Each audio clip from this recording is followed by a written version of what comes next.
Hello, everybody. I'm Evan Kamikow, and this is the Toss Up. Each week, join myself and an expert-line panel dissect the latest sports news from some of the nation's most elite college programs here in Bloomington to the biggest stadiums and stages around the world. Stick around because we have a great show for you coming up on the Toss Up.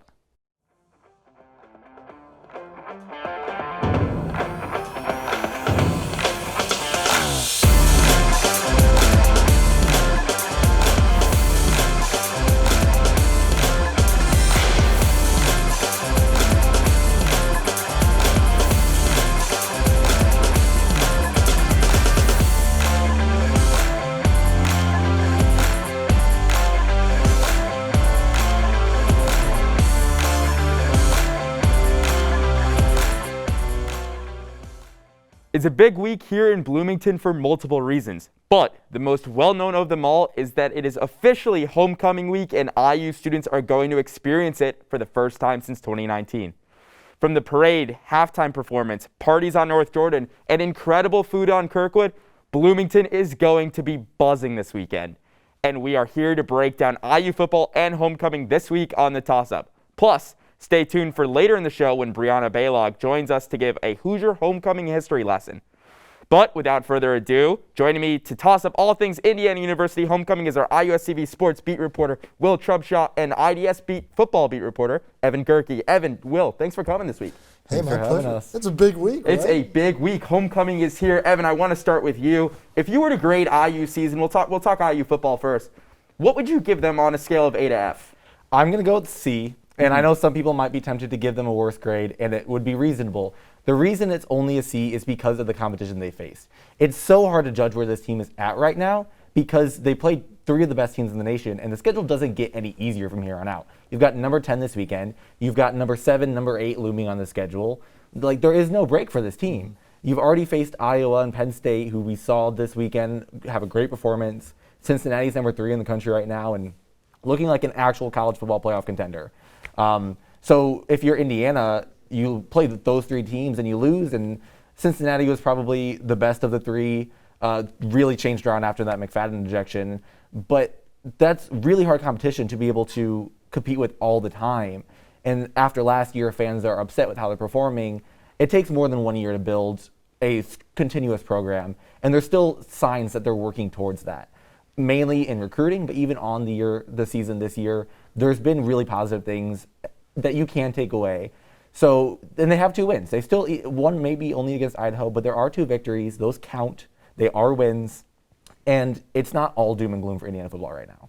Not all doom and gloom. Will, anything to add? Yeah, well, I mean, I honestly was going to go with C myself, so maybe I'll give them, I'm going to go with C minus because in the losses have been particularly, or the 2 Big Ten losses, that is, they haven't been good losses, is the thing. Evan kind of alluded to it, that Cincinnati game kind of got away from them. They had a chance to win it. But really, the Penn State and the Iowa games, you know, they weren't really in those games. They've scored a total of 6 points in their 2 Big Ten games so far. That's not going to cut it. There have been a lot of issues, you know, some of them self-inflicted, some not much you can do about it. Like, the injury bug has hit this team very hard this year. It's cost them in some factors. So I don't think it's as bad as people think it's going to be, but it's certainly not as good as people thought it was going to be either. And you know that's just the territory. But there's still 7 games left to be played, so a lot can still change in the season. Yeah, and we haven't really gotten into Big Ten football play at all yet. We've really faced, we've faced 2 Big Ten teams, but those are 2 of the top 7 teams in the country right now. I like your C minus range. I think that there's just something about the offense that isn't clicking right now that I do want to get into. But before I ask you guys about the offense, I think in general, just something needs to turn around. I think it's even if you look at the wins, Idaho is a gimme kind of game, and we pay them to come and play and basically lose on a national scale. And then Western Kentucky was a lot closer than I think anyone realized, and you actually called the score of that game as well, which was really cool. Yeah. But I think if you look at it, a C minus is good because you have these moments where, we look like we're there, but at the same time, it's not, not everything has been there for IU this season. Yeah, definitely. You also alluded to just the offensive struggles, and I think a lot of that has to do with Mike Penix, who of course is now hurt. Right. And I don't know that we're going to see him for this Michigan State game. I'm of the personal belief, I think he's out. I think it's going to be Jack Tuttle time, only because of that separated shoulder. That's not something that gets healed in 2 weeks. Yeah. But that's it. He's just been inconsistent this year. I think a little bit has to do, it's the mental aspect of coming back from that ACL. No matter how many times he says he's fine, tearing your ACL twice and having all the injuries he's had, it's got to weigh on the back of his head. So I think that was a little bit of it. I think he might have been playing a little hurt too. But nonetheless, we'll have to see how the offense fares now because, Penix, the offense is at its best when Michael Penix is at his best, but now that he's out, we're going to have to see what they can do with Jack Tuttle. So, Evan, I'll ask you, what are your thoughts on the offense? Yeah, I mean, starting with Penix, like you said, it raises a lot of questions. The main one is what can Jack Tuttle do? We've seen Jack Tuttle a little bit. He came in against Penn State and had some really good throws, but when you game plan for a quarterback like Michael Penix and all of a sudden you're facing Jack Tuttle, you're going to be able to exploit some stuff because those are two very different quarterbacks. We saw him against Ole Miss in Wisconsin last year. Well, the Ole Miss game, he threw 40-some passes with a separated shoulder. That's not the real Jack Tuttle. It's really hard to judge him based on that. So same way it's hard to judge where Indiana football is. It's hard to judge where this offense is going to be with Jack Tuttle under center. So there's a lot of questions that are going to be asked and answered this week against Michigan State. Yeah. And it's a Michigan State secondary they can't exploit if they do it right. So Tuttle's got a really good chance to prove himself, not only for Indiana, for all the fans that have been saying that Penix should have been benched already. He's got a chance to go out there and claim the starting spot because I don't think Michael Penix is ever going to get benched. But now that he's not in, Tuttle's got a chance to win the starting spot. And people forget that Tuttle came in as a 4-star recruit. Penix is only a 3-star. So there's a lot of, granted this is 2, 3, 4 years ago at this point, but it's still something worth noting is that maybe Penix, might not be as successful as Tuttle is. Anything else to add about the offense? Well, the other thing too, the point Evan made about the secondary, this might be a game to exploit it if you're Indiana. They're going to have to because, outside of Stephen Carr now, can't forget to mention that the weapons on offense are kind of depleted. There's one scholarship running back in Stephen Carr now. Indiana lost DJ Matthews earlier on in that ACL. Ty Freifogel has not really looked like himself. Peyton Hendershot has had flashes, but he hasn't been a superstar caliber tight end just yet. But that has more to do with just the quarterback play and the passing play. There haven't been a lot of those deep down the field shots that made this Indiana offense so good 2 years ago under Kalen DeBoer. So I'll be interested to see if maybe they try that a little more, really try to exploit that secondary and find some of those targets because there are a lot of them. Yeah, and consistency is one of the biggest question marks surrounding this team this whole season. And let's move to the defensive side of the ball, Evan. What are your thoughts on the defense? How can the defense improve moving forward? The defense has been good so far. You can't say it's not. Penn State, they only gave up 24 points. They looked really solid the whole game. Few drives where they gave up some plays. That's going to happen. Right. They didn't really have an offense to kind of give them some rest. They were on the field a lot. They had to do a lot to keep that game close. And at some point, when the offense isn't working, I'm sure as a defender, you're like, man, what do I have to do out here? But the main thing I think the defense needs to improve is turnovers. I think they only have 1 or 2 interceptions. This is the thing they were good at, the best at last year. They led the nation in interceptions. And they have not been able to give the offense that ball, give them good fielding position like they had last year because teams, they're stopping teams from scoring, but they aren't creating those turnovers to give the ball back to the offense. They're not really disrupting the flow of the game by doing that. A big thing that Charlton Warren talked about when he came over here this summer was creating havoc. That was their thing. They had a havoc player of the practice at fall camp, someone who created the most havoc. And they've done some stuff. Ryder Anderson has gotten in the backfield a lot. He's been good. They've created some havoc, but not the level of havoc that the defense needs to really make this team take the next step and be successful. Yeah, you can look at it. Holding Penn State to 24 points in Happy Valley in itself, that game before the bye 2 weeks ago, that's impressive. The fact that's a sign of a pretty healthy defense. And I think really every week they've taken steps under first-year coordinator Charlton Warren. But that said, too, I agree. They have to turn the ball over more, or force more turnovers, and set Indiana up on offense with that good field position. Because Indiana, a couple times this year, or more than a couple times, they've had chances in the red zone, and then they give it up. And maybe last year after a turnover on 4th and downs, the defense comes out and they're able to force that turnover and get the ball back, give them another chance. We haven't really seen that this year. We haven't seen those those big plays on defense that can really spark the rest of the team. And again, they've played well. I have been generally impressed. It's kind of been like a week by week thing, and I feel like they have again gotten better every week. Injuries notwithstanding, but they need to be a little more aggressive. They need to kind of flip the switch and really propel this team, because that's Tom Allen's specialty, right?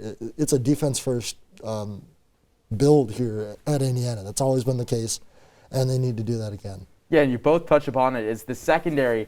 They're going through a lot of injuries right now. You were without Tywan Mullen last week. You lose a couple other starters in the Western Kentucky game, and it's the injuries have hurt this team, I feel like. And even in the Cincy game when Micah McFadden went out, not due to injury, but because of a targeting that we won't get into because it's a little suspicious, but that's on the NCAA to kind of change the rules. I think that's where you get into that big, oh, well, the defense is there. It's just, can they be consistent, not getting hurt and not, having stupid ejection calls that shouldn't be called against you because of a replay.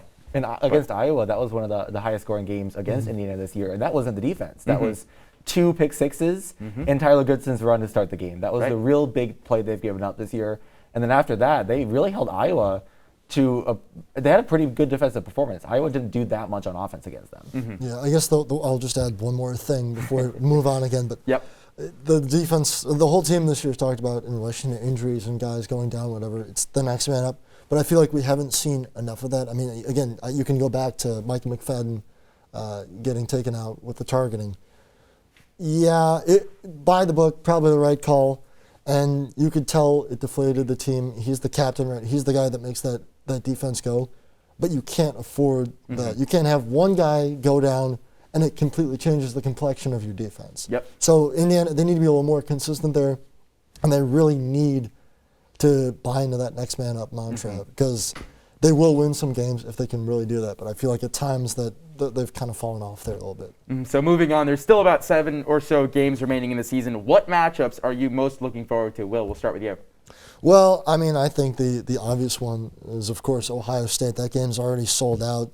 Kind of surprised that the Michigan State game has not sold out yet for homecoming. But, I mean, that's going to be such a good one. A rematch of that game last year where, it was that shootout between Penix and Justin Fields. And, really, that's a game last year Indiana probably could have won if Michael Penix doesn't throw a pick six, ironically enough. That's probably an Indiana, or it could end up as an Indiana W. Yeah. At least it probably goes to overtime again. So Ohio State is what you're looking forward to? I'm looking forward to that one, yeah. Evan, what game are you looking forward to? For selfish reasons, Michigan and Purdue, because those are the 2 I get to travel to, and I enjoy traveling the games. For football reasons, I'm actually going to say Michigan State, because I think of all the ranked teams Indiana still has left to face, this is the best one they have a chance to knock off. It's home for homecoming, and there are ways, like Michigan State is 6-0, but they're not perfect. They haven't played the best schedule. It's a schedule Indiana would have probably fared pretty well against. There's some holes that the team can exploit. There's ways they can stop Michigan State from doing too much. And it's a game that could be potentially very exciting. And the one that neither of you threw out there that I'll throw out there is Indiana-Purdue, the old Oak and Bucket game this year. Got canceled last year because of COVID, so they haven't played in 2 years, and I think that's going to be a really rowdy game for them. And hopefully, obviously you want to root for Indiana, but at the same time, I just hope for a good game there and a good old Oak and Bucket. So one of my last questions before we go to break, Evan, I'll stick it with you.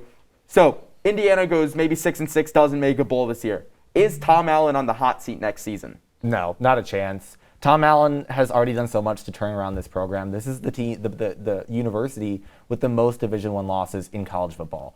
You can't turn a program around like that overnight, and Tom Allen's done a pretty good job doing it over maybe a week. He's done so much with recruiting, with taking players who aren't the highest heralded and turning them into stars. Michael Penix, Micah McFadden, and he has to have time to do this. It's not there's going to be years that there's setbacks. There's no way you can fire Tom Allen. Not after this year, unless something very bad happens.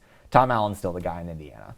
Well, yeah, I second that. I mean, I think a few years ago this program would have looked at a 6-6 season as a blessing, right? Or even a 5-7 season. It's better than what they were used to.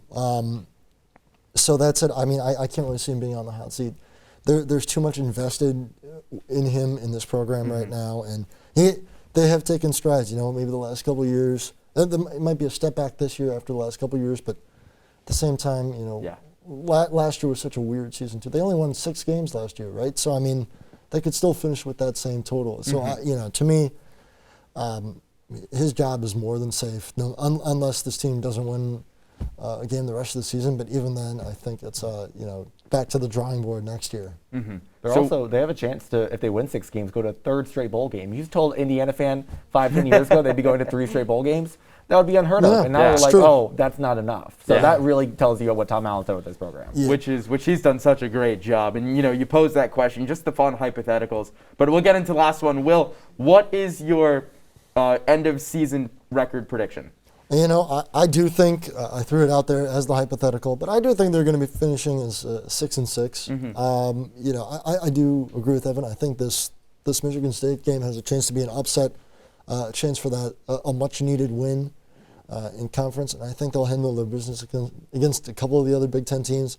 But Michigan, Ohio State, those are going to be tough matchups. So I think they finish the rest of the season 4-3 and go 6-6 total. 6-6 total. Evan? Yeah, I think 7-5, 6-6 is about the ceiling for this team. The schedule is just too difficult. They have not been able to prove reasons why you would believe otherwise. And 7-5 would not be a bad season at all. That would include at least one upset of a ranked team.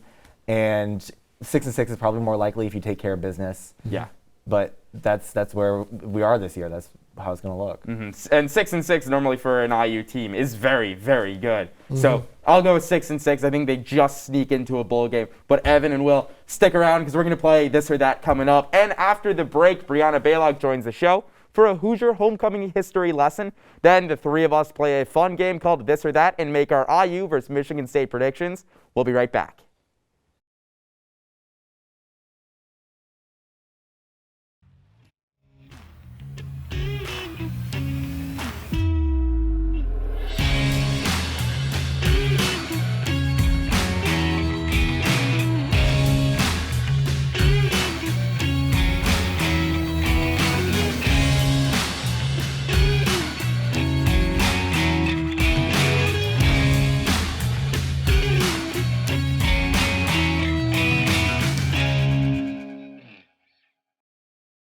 Welcome back. Now joining the show for a quick Hoosier homecoming history lesson is our own IUSTV Sports reporter, Brianna Ballog. Brianna, over to you. Thanks, Evan. This Saturday is not your typical game day. It is one of IU's biggest weekends, and half the students have yet to experience it. And that experience is homecoming. Homecoming is a beloved tradition that has been around for decades. In fact, IU is one of the originators of the collegiate homecoming. In 1908, Indiana had their first homecoming, and it did not center around any athletics. It was actually for the dedication of 3 new buildings on campus, but it was still considered a homecoming. The reason being because faculty and students planned the event in advance, and it involved alumni returning to campus. In 1909, IU's Gala Day was moved to the weekend of the football game against Purdue. The following year, the word Gala Day was replaced with homecoming. In recent years, the Hoosiers have not had the best record at homecoming games. The Cream and Crimson had lost their homecoming games for 8 consecutive years until 2019. The Hoosiers finally ended their losing streak to Rutgers with a shutout of 35-0. Due to the pandemic, there was no homecoming game last year, so fans are more excited than ever to finally be back at a homecoming game. On Saturday, the team faces number 10 Michigan State at noon to kick off the homecoming weekend. Evan, back to you. Thanks, Brianna. We are back with Will, Trubshaw, and Evan Gerike to play a fun game on the toss-up called This or That. I have about 7 or so questions, and you have to pick this or that. Are you guys ready? Yeah. All right, let's get into it. First one, Evan, I'll start with you. Little 500 qualifiers or homecoming game? See, this one's tough for me because I have not experienced Little 5 yet. As a junior, it has not really been around, so I'm going to go with homecoming because I've been to one. Will? I am going to have to go with Lil 5, the Quals on this one. I mean, that's just a legendary weekend. I think I'm probably one of the few left who has still experienced one of those. And I'd say, yeah, it's a spectacle. I think that'd be a good way to describe it without getting into too much detail. It's a lot of fun. Yeah, I'm with Evan on this one. I mean, I haven't been to a real qualifiers weekend yet. We've had the Little 5 week last year, but you can't really count that. So I'll go with the homecoming game. Will, cream or crimson, which color do you prefer? I kind of like crimson. I think it suits me a little better. It's more my palate. Although I'm wearing a cream tie right now, so I guess who am I to talk? But I think I go with crimson. Crimson. Evan. I like the cream actually. I think that the little off-white color is nice. And I wish like IU utilized the actual cream a little bit more. It usually goes with the white, and I think the cream is really underutilized. The basketball jerseys they've done a few times have looked really good, and I think they should bring those back a little more. They did it in 2019. There was a cream basketball jersey that I really liked, but I'm gonna go with crimson. My tie is crimson, so I feel like it'd be weird saying cream for this one, but give me crimson on that. Evan, parade or halftime show? What do you prefer? Halftime show. I'm a big fan of the band. They did Hamilton at the last home game, which is really cool.